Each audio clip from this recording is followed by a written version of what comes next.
You know, I always had this passion and this desire to help people.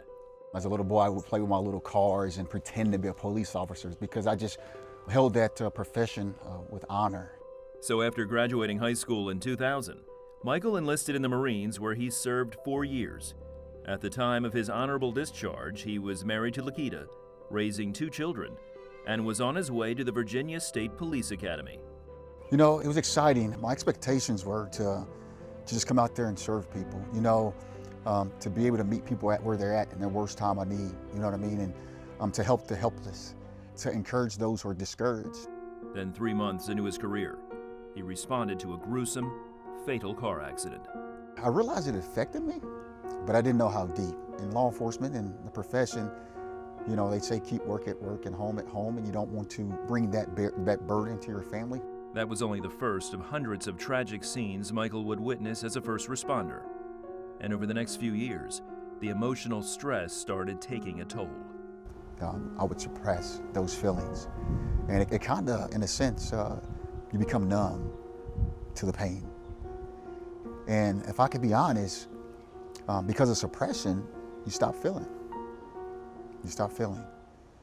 Then in 2013, Michael became a police chaplain and joined the Honor Guard. Now he wasn't just first on the scene. It was his job to inform and comfort the families of victims. I'll tell you, one of the worst things you'll ever do in this profession and deal with is doing death notifications, man. You'll never forget that moment when you walked into their house and gave them this devastating news.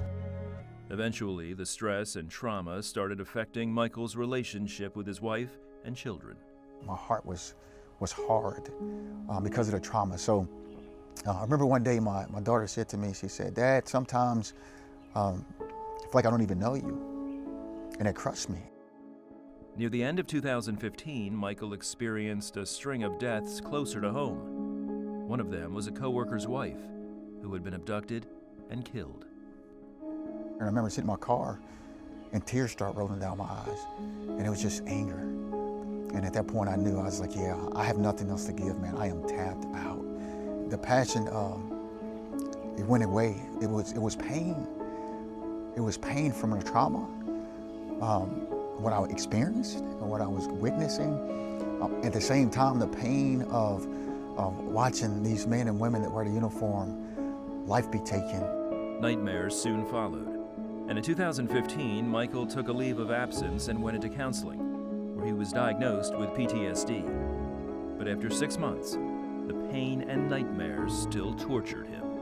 I want those nightmares to go away because every time I close my eyes, every fatal crash, every fatality, every death experience I've ever experienced in my career all came back. And for me, I thought about ending my life.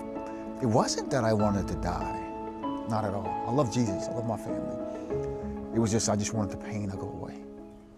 One night in July of 2016, Michael had but one place to turn. I woke up crying because of those dreams and those nightmares. I went into my closet, closed the door, got on my knees, lay prostrate on the floor, and began to weep and cry, begging for the Lord to release the burden off my shoulders.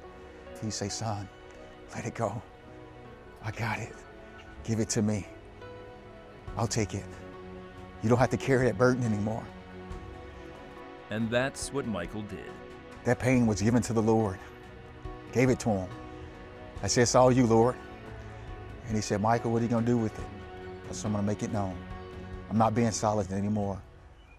So after rejoining the Virginia State Police and restoring his relationship with his wife and children, Michael became a speaker for Blue Help and The Bridge, 2 organizations who help law enforcement officers and all first responders cope with the stress of trauma and PTSD. It's okay to let your guard down. It's okay not to carry the weight on your shoulders. It's okay to talk about those dark things. It's okay because that's the only way you can heal. So that's been my passion ever since my experience. That's been my motivation. And of all his experiences as an officer, there's one he remembers most of all. And in that closet, I can tell you, as the Lord released the burden off my shoulders, He touched me, He strengthened me, and He lifted me up.